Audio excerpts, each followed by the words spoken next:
You guys don't need to worry about me getting revenge from Diddy. I've got 3 moves that make sure he'll never be able to come after me or my family. First, I personally reached out to the victims' legal teams. The real reason he's not getting out is those buried cases behind the scenes. I provided legal funding for 7 victims who had been silent for years and brought in the top criminal attorneys in the country.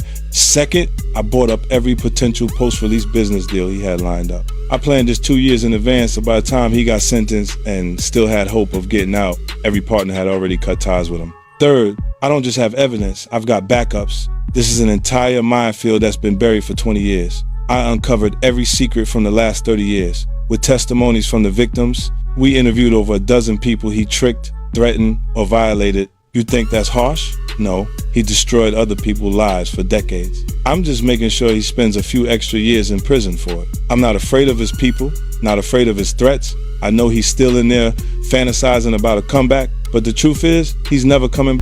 I feel funny. Is this real life? Yes, this is real life. I feel crazy. The world is spinning around me. Don't touch your stitches, Justin. Bieber, don't touch your stitches. What's happening?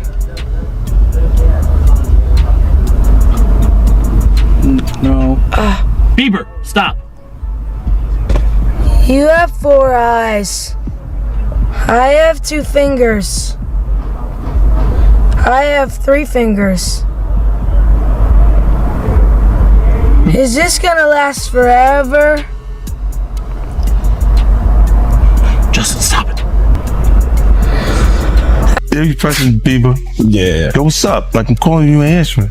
Yeah, that was low. That was weird. That was crazy. That was weird. They did not run through Bieber. There was. Why you not answering your phone like that?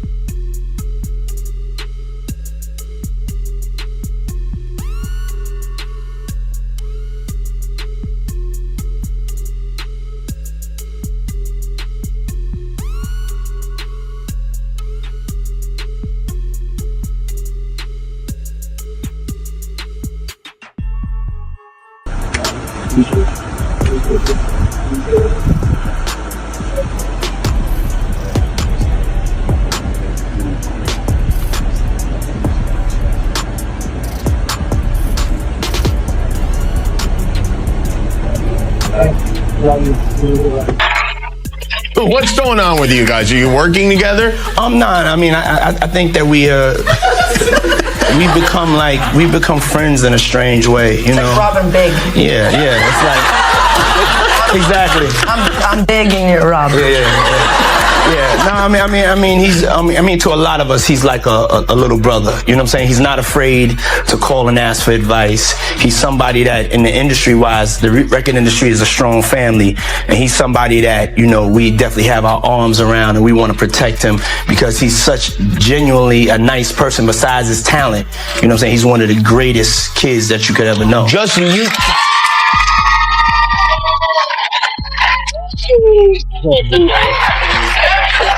You know, Diddy bought his son a Bentley. Maybe, you know, he could buy you one also while you're out. Got me a Lamborghini. Yeah. Oh, well, that's nice. I haven't gotten it yet, though. Yeah, I know. When is that coming, that Lamborghini? We talked about this last time. He had the Lamborghini for a day or two, and he had access to the house, and he knows better than to be talking about the things that he does with Big Brother Puff on national television.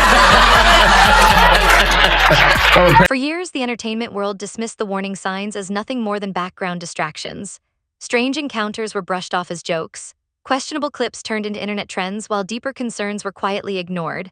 But now, with 50 Cent's documentary bringing old events back into focus, every piece of the story is being re-examined and every overlooked rumor is returning to public attention. At the heart of this story are Diddy, a powerful industry figure who helped shape countless careers, and Justin Bieber, a young performer who entered that environment long before he fully understood it. This goes far beyond viral moments or online speculation. It's a story about power, silence, and the way uncomfortable truths can remain hidden for years when too many people choose to look the other way. We hanging out and what we doing, we can't really disclose, but it's definitely a 15-year-old's dream. When he signed to Usher, I had legal guardianship of Usher when you know he did his first album. I did Usher's first album. I don't have legal guardianship of him, but for the next 48 hours, he's with me. So, and we gonna go full crazy.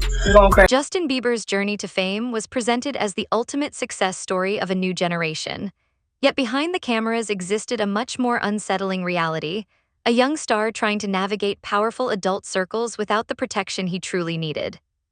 Archived videos and past interviews now reveal how he was introduced to environments where influence, privilege, and connections often carried more weight than proper boundaries. At the time, many of these moments were viewed publicly as normal parts of celebrity life, laughed off rather than examined for the risks they may have represented. This is not simply the story of a single event. It reflects a larger culture of normalization, an industry conditioned to ignore warning signs, and the consequences that can follow when youth becomes intertwined with opportunity. In the end, one difficult question remains impossible to avoid: who should be held accountable for the cost that was ultimately paid? Look at Usher. What Usher say? I seen some things I shouldn't have been seeing at that age. What does that tell you? That he's seen some things, he was around some things when he was young that he shouldn't have been at a Diddy party. So that's going to show you that there are certain things that are happening that's going on that here this kid was saying he shouldn't even seen it and been around it himself. So all the other celebrities who saw it and they stand quiet about it. Ain't that in our culture? No snitching. And I felt a certain way when Usher got on Shay Shay, and I don't mean to mention other people's platforms, but he got on Shay Shay and he mentioned how great and how good Puff taught him and everything. You know what I'm saying? About the business, right? I know, and people know, that was around that in that time that Puff and Usher did have a situation. And that situation led Usher to the hospital. Now I let Usher explain that to y'all. I let Usher tell that story. But how dare you say a man that groomed you, you gonna give him a pass? Bro, you know For years, 50 Cent portrayed himself as someone standing outside Sean Diddy Combs' closest circle. He often suggested that he was aware of certain things taking place, but had no interest in being connected to them. At the time, many people dismissed his remarks as nothing more than a long-running personal feud or industry rivalry. Now, as legal scrutiny intensifies and public opinion continues to shift, those same statements are being revisited with a very different perspective. Their timing and meaning are being examined more closely than ever before, prompting many to reconsider what may have been overlooked. While this does not automatically validate every allegation or claim, it highlights how warnings can surface years before evidence receives widespread attention. It also exposes a difficult reality. Criticism is often easiest to dismiss when it comes from a voice people would rather not hear. The lingering question remains: how many warning signs are ignored simply because the person delivering the message makes others uncomfortable? Bieber, he dropped the song. It went over our heads. Which it's actually video? About Diddy this whole time. Which video? The song Lonely. Let me see. Everybody knows my best. I'm so with me. Maybe that's the price you pay for the money and fame at an early age. He even came out and said stuff about how when he was younger, he was being taken advantage of, which is true. The problem was being a victim of the diddler. What happens? Because he has so much dirt on you, if you go out into the public, he may have videos, he may have embarrassing things, he might even have incriminating footage of you doing things that you were forced to under the influence to do. Diddy's influence extended far beyond the entertainment scene, helping determine who was welcomed into influential circles and who found opportunities suddenly out of reach. Justin Bieber's proximity to that environment reflected a broader industry reality, one in which success often depended on connections to powerful figures and exclusive networks rather than open, transparent, and accountable pathways. It was a system where access frequently flowed through influential gatekeepers, creating an atmosphere in which relationships and insider connections could carry as much weight as talent itself. This larger pattern continues to raise questions about how power operates behind the scenes and who ultimately controls the opportunities that shape careers. Guys, the leaked video of Justin Bieber partying with P. Diddy has just emerged and it looks horrifying. Bieber was not in his right state of mind. Here's the video. Oh, he's bad boy now. Look at that. Whoa, look at that. Here's your icon alert. Look at that. It's called. Does that look normal to you guys? What's going on here? He gets down on his knees, starts drinking. Diddy right there. Look at his eyes. The greater concern extends beyond what may or may not have occurred behind closed doors. It centers on the reasons accountability can fail within a system where advancement is often linked to closeness with powerful figures. When success becomes dependent on access, important boundaries can gradually disappear. Caution may be viewed as a disadvantage, while protecting oneself is sometimes treated as a barrier rather than a necessary safeguard. In that type of environment, the underlying issue becomes one of control and influence. The most important question is not simply what happened, but who truly has the freedom to refuse, set limits, or walk away without consequences. And just as important, who ultimately bears the cost when someone finds the courage to stand their ground and say no. I'm tired of Usher. I wish somebody would come out and just like sue him. Like, we need Usher. No, we do. We need a victim to come out and be honest about him. Because what I'm realizing is that he's going to fake the funk into the victim, man. He's just going to keep on sucking the devil's. And I don't know, like with a baby, that pacifier, sometimes you gotta pull it out. You know what I'm saying? And take it away, right? When the babies used to sucking on the pacifier, that motherfucker gonna keep sucking on that shit until you do what? Till you take it out the mouth. Now it's gonna scream and holler, but eventually it will get used to the fact that his mouth is no longer full with that object, and that it's time to just, learn how to live without it. He been sucking on Diddy's dick a long time. It's time for him to learn how to make this thing happen without the devil's dick in his mouth or ass. You don't think if he sued, he'll just Lil Woody the situation? And I don't recall. I don't recall. No, because I think if a victim comes out against Usher, it'll show how egregious this shit is. Because if he can be a predator, then anybody can be a predator. Long before Justin Bieber rose to worldwide fame, Usher openly discussed his own experience of entering Diddy's world as a teenager. In later interviews, he reflected on how that environment exposed him to pressures and situations that many would consider far beyond what someone his age should have faced. That history remains significant because it points to an established pattern rather than mere speculation. When similar themes appear across different generations, they invite closer examination of the system itself rather than the actions of any single individual. What begins to emerge is a larger concern about how influence, trust, and access are passed from one era to the next without meaningful change or oversight. If concerns and discomfort were recognized years earlier, an important question still lingers today. Why were those lessons not enough to inspire lasting reform? And if the risks were already understood, why was the same path allowed to remain in place when the next young star entered the spotlight? Not seeing that boy that got rushed to the hospital. They're not seeing what the intentions was in his heart when he took Justin Bieber there. Oh. Let's be honest. He took Justin Bieber there. Diddy had been trying to get to Bieber for a minute. And his management was backing him off. But it wasn't until Usher took over management and had guardianship and gave temporary guardianship to the diddler for 48 hours. Think about that. He had already been to the hospital. That situation that Gene was talking about. And you still took Bieber there, but you got custody of him first. Diddy had already tried. They wouldn't let him. Actually, someone made reference to the fact that Diddy trying to get at Bieber the way he was trying to get at Bieber was looking a little predatory. And then Usher came in and discovered it and managed him and got custody of him and promised to look after him. And then he sent him to the diddler. Does that sound like a good guy? It's horrible. Does that sound like a good guy? Now that we know what Diddy's really like. What kind of fucking asshole do you gotta be to take another boy, another talented boy, and put him in your place so it ain't gotta be you. As attention surrounding Diddy intensified, many former associates chose to remain quiet or distance themselves from the conversation, while 50 Cent became increasingly vocal.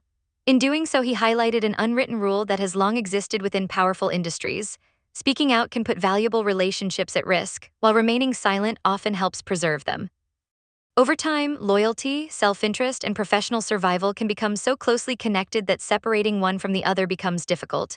In such an environment, decisions are not always driven by fear alone. They are often shaped by calculation, where honesty must compete with the realities of reputation, influence, and career security. When silence becomes the least risky choice, larger questions begin to emerge. What happens when protecting connections is rewarded more than confronting uncomfortable truths? And if speaking openly carries consequences while staying quiet offers protection, can genuine accountability ever fully take root? Usher look like he fresh off a goddamn plane.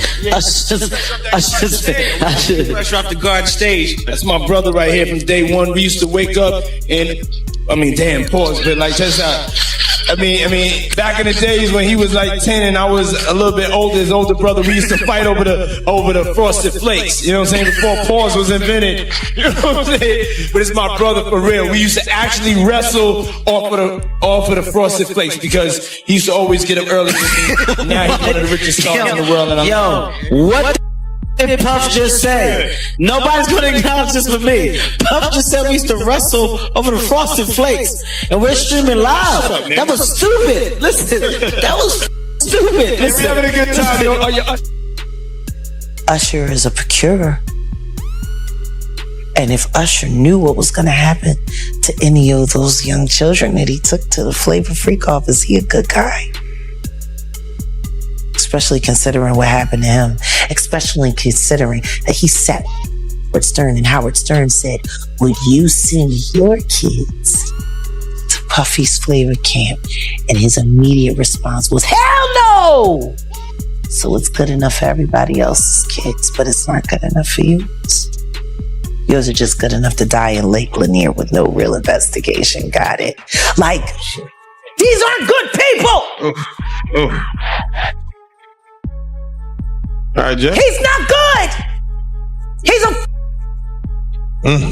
And the simple fact that Justin Bieber literally made a public statement and said, Usher asked me to do the Super Bowl with him and I turned it down. Run for the hills. Why would he turn it down? Who turns down the Super Bowl? Justin Bieber has never publicly accused Diddy of any criminal misconduct. However, his later discussions about anxiety, emotional struggles, and the pressures of fame add another layer to a much broader and more complicated story. Over the years, he has spoken candidly about facing overwhelming expectations at a young age, being surrounded by influential adults with different agendas, and trying to navigate extraordinary success without the support systems necessary to safeguard his well-being. Those experiences do not provide simple conclusions or direct answers to every question being asked today. What they do offer is valuable context about the challenges that can come with growing up under constant public attention while carrying responsibilities far beyond one's years. Rather than pointing to a single explanation, this history encourages a deeper examination of the personal toll that early fame can take. It highlights the emotional and psychological costs of maturing in an environment where achievement often takes priority, and where a young person's protection is not always placed at the center of the conversation. Yeah, she's crazy. She's a superstar. Superstar, right? So you're there and you see her and you see the way she's reacting to you. And I wonder what was going through your mind, because I've never had a chance to ask you that, because I know what was going through her mind because I've never had a chance to ask her that. And it's pretty clear in the video what's going through her mind. She can't even. What was going through your mind when you saw that kind of reaction? And also now in the knowledge that you were just coming out of that space yourself. I wanted to protect the moment. You know, I don't know how many opportunities I'm going to get. You know, we never know how many opportunities we're going to get with anybody. I mean, I'm tearing up thinking about it, just with the Kobe situation, you know. Just never know. And so I just wanted to be a good example, you know, and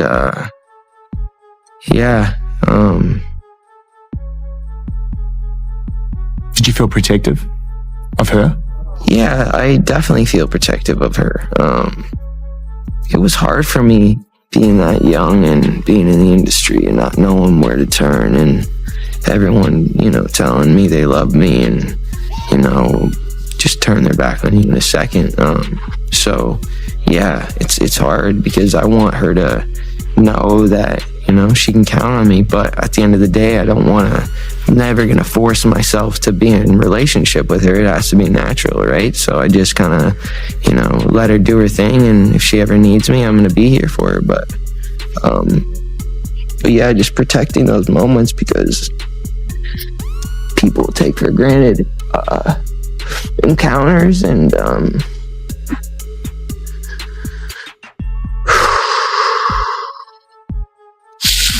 yeah, so yeah, I just want to protect her, you know. I don't want her to lose it. I don't want her to, you know, go through anything I went through. I don't wish that upon anybody. So yeah, if she ever needs me, I'm just... This is not about assigning legal blame or reaching definitive conclusions. It is about acknowledging the human consequences that can emerge from powerful systems and environments. Harm does not always arrive through dramatic allegations or clearly defined events. Sometimes it reveals itself years later through emotional burdens, instability, burnout, or struggles that were never fully understood or expressed. When intense pressure, constant exposure, and overwhelming expectations become part of a person's everyday reality, the effects can accumulate gradually rather than appearing all at once. The impact may develop quietly over time, leaving lasting marks that are difficult to measure but impossible to ignore. That reality raises a challenging question. If the underlying issue is rooted in a broader system rather than a single isolated incident, why are people often reluctant to acknowledge it until there is one specific accusation or headline-making event? And if warning signs have existed for years, what does it say about the system when those concerns are repeatedly overlooked until the consequences become impossible to deny? Justin Bieber, and he was talking about Billie Eilish. And he was like, he was almost in tears. He's like, I just want to protect her. I just want to keep her safe. Yeah. What do you think he went through? Because he knows what's been happening to Billie. Just like everybody knew what was happening to Millie Bobby Brown girl with Drake. These people are monsters. He ran into Dapper Dan in Harlem and they asked him what he thought about what was going on with Diddy and if he knew Diddy. And I love Dapper Dan for this.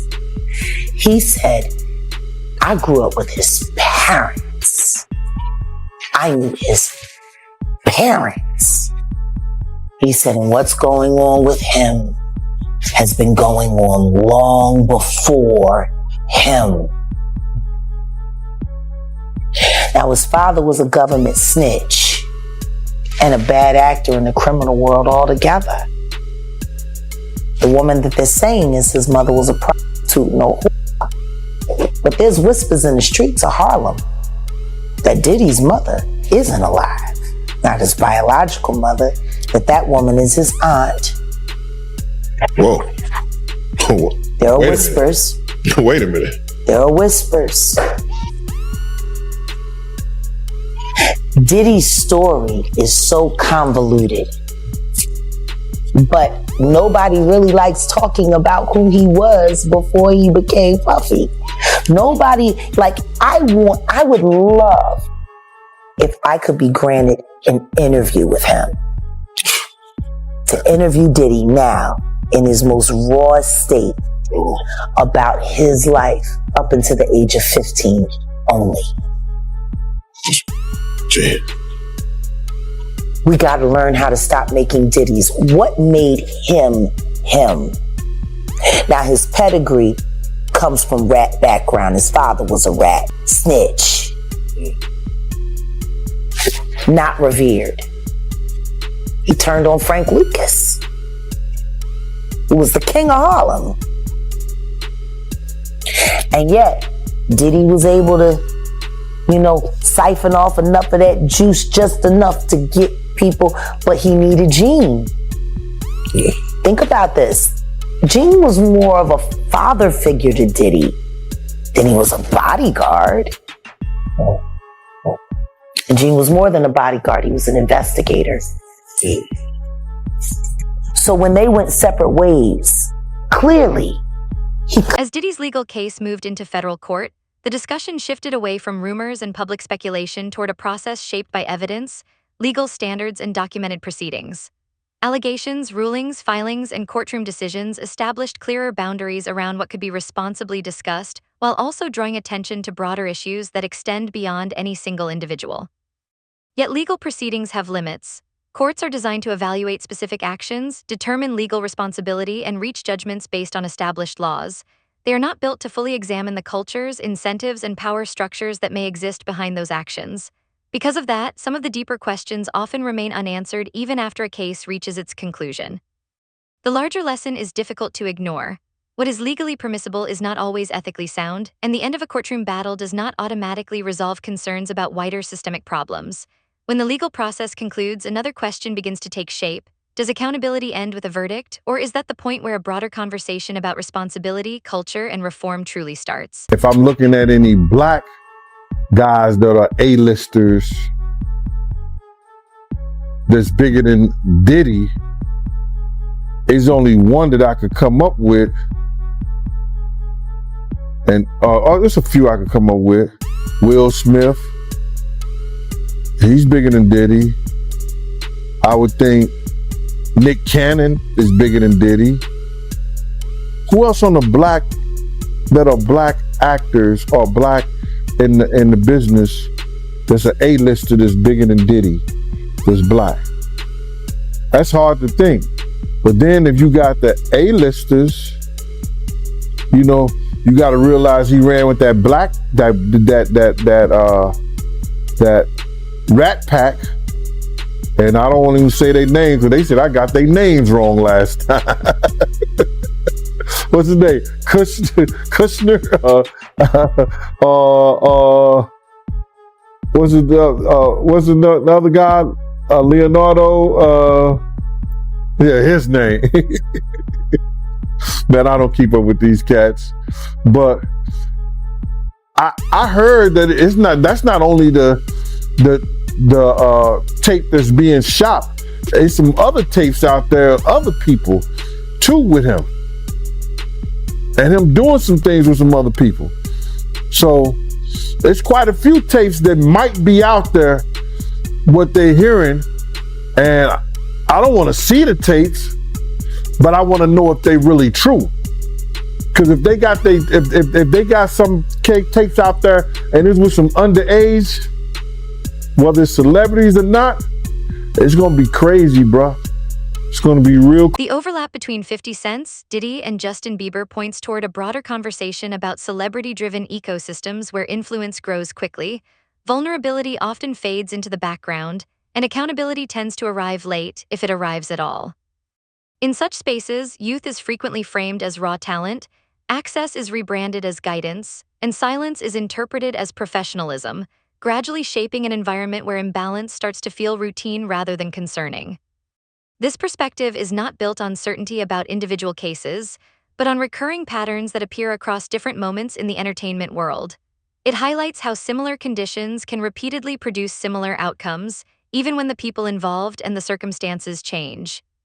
When those structures continue to generate comparable consequences over time, a larger question emerges. At what point does the pattern stop being treated as background noise and instead become the central issue that needs to be examined?